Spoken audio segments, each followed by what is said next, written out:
Permissions 48 గంటలు is a silence period. అంటే end of poll 13వ తేదీ 6 PM 6 గంటల సాయంత్రంకి పోల్ ఎండ్ అయితే అక్కడి నుంచి 48 గంటలు తీసుకుంటే 11వ తేదీ సాయంత్రం 6 గంటల తర్వాత ఎటువంటి క్యాంపెయినింగ్ కానీ ర్యాలీ కానీ రోడ్ షో కానీ ఏమీ ఉండవు. అక్కడ దాకా మాత్రం పర్మిషన్. ఇప్పుడు మీకు ఇచ్చినటువంటి వెహికల్ పర్మిషన్ కావచ్చు, అవన్నీ అక్కడికి ఎండ్ అవుతాయి. కొన్ని క్యాండిడేట్స్ మాకు ఫోన్ చేశారంటే 10 దాకా ఇచ్చారు, 11 ఎందుకు ఇవ్వలేదని. మేబీ అక్కడ ఉన్నటువంటి లా అండ్ ఆర్డర్ సిచ్యువేషన్ బట్టి వాళ్ళు 10 దాకా ఇచ్చి ఉంటారు. ఎవరైనా అక్కడ దాకా కావాలంటే అప్ టు సైలెన్స్ పీరియడ్ దాకా కావాలంటే you can apply and immediately those permissions we will give. Apart from that, vehicles recognised political parties district level official ఉంటే ఒక్క వెహికల్ పర్మిషన్ మనము ఇస్తాం. ఎటువంటి అధికారికంగా ఇచ్చినటువంటి ఆఫీసర్స్ అంటే పొలిటికల్ ఆఫీస్ బేరర్స్ ఎవరైనా ఉంటే పైలట్స్, బీకన్, సైరన్ అనేది ఏమీ కూడా వాళ్ళకు ఉండదు. లాంగ్ కాన్వాయ్స్లో కూడా ఎవరు వెళ్ళడానికి వీల్లేదు.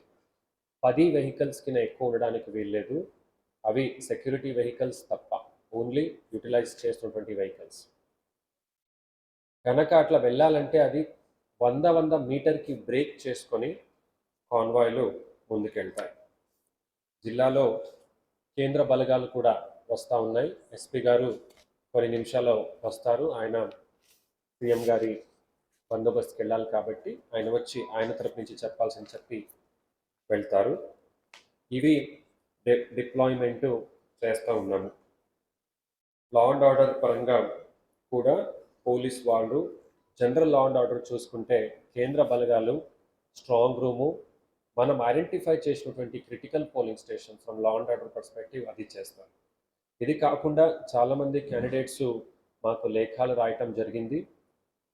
సిఇఓ ఆఫీస్, ఎన్నికల కమిషన్ అంటే ఫలానా పోలింగ్ స్టేషన్స్ ఆర్ క్రిటికల్, దీని మీద నిఘా పెట్టమని. దీన్ని కూడా చక్కగా అనలైజ్ చేశాము. ఆర్ఓస్, డిఎస్పీస్, తర్వాత జిల్లా లెవెల్లో ఎస్పీ గారు కూడా నాకు నివేదికలు ఇస్తే మా లెవెల్లో కూడా అనాలిసిస్ జరిగింది. దానికి webcasting, videography, micro observers and CPF 4 measures ఉంటాయి క్రిటికల్కి. సిపిఎఫ్ని అలాంటి మనకు ఎక్కడ ప్రాబ్లమాటిక్ అనుకున్నాం అక్కడ డిప్లాయ్ చేస్తే జిల్లాలో 100% వెబ్కాస్టింగ్ చేస్తున్నాం ఈసారి. మళ్ళా ఇంకొకసారి చెప్తున్నాను, జిల్లాలో 100% వెబ్కాస్టింగ్. 2236 పోలింగ్ స్టేషన్స్ ఉంటే ప్రతి పోలింగ్ స్టేషన్ కూడా వెబ్కాస్టింగ్లో కవర్ చేస్తున్నాము. పోలింగ్ స్టేషన్ లోపల కవర్ అయితే ఒక కెమెరా, పోలింగ్ స్టేషన్ బయట ఇంకొకటి కవర్ అవుతుంది. అంతేకాకుండా ఒక్క లొకేషన్లో 4 పోలింగ్ స్టేషన్ కింద ఎక్కువ ఉంటాయి, దాదాపు 118 లిస్ట్ వచ్చాయి. అది కూడా కవర్ చేయాలని, అంటే ఇది బయట ఒక 4 పోలింగ్ స్టేషన్స్ ఉన్నాయంటే 4000 మంది అక్కడికి వచ్చి ఓటేసి బయట వెళ్ళాలి. ఆ జంక్షన్లో ఎక్కువ మంది చేరతారు, కొద్దిగా ఆర్గ్యుమెంట్స్ లాంటిది అవ్వచ్చు అనేది ముందు చూపుతో అక్కడ కూడా జంక్షన్లో కెమెరాలు పెట్టి కంట్రోల్ రూమ్ నుంచి మానిటర్ చేస్తాము. పోలీస్ కంట్రోల్ రూమ్ నుంచి దాన్ని మానిటర్ చేసి వాళ్ళని వెంటనే డిస్పర్స్ చేసే ప్రక్రియ పెట్టుకున్నాం. ఇది ఎంతవరకు మనకు వీలవుతుంది అంతవరకు పెడతాం. కనుక వెబ్కాస్టింగ్ ఈజ్ 100%. అంటే అందరికీ తెలియచేస్తున్నాను, ప్రతి యాక్టివిటీ కవర్ అవుతుంది.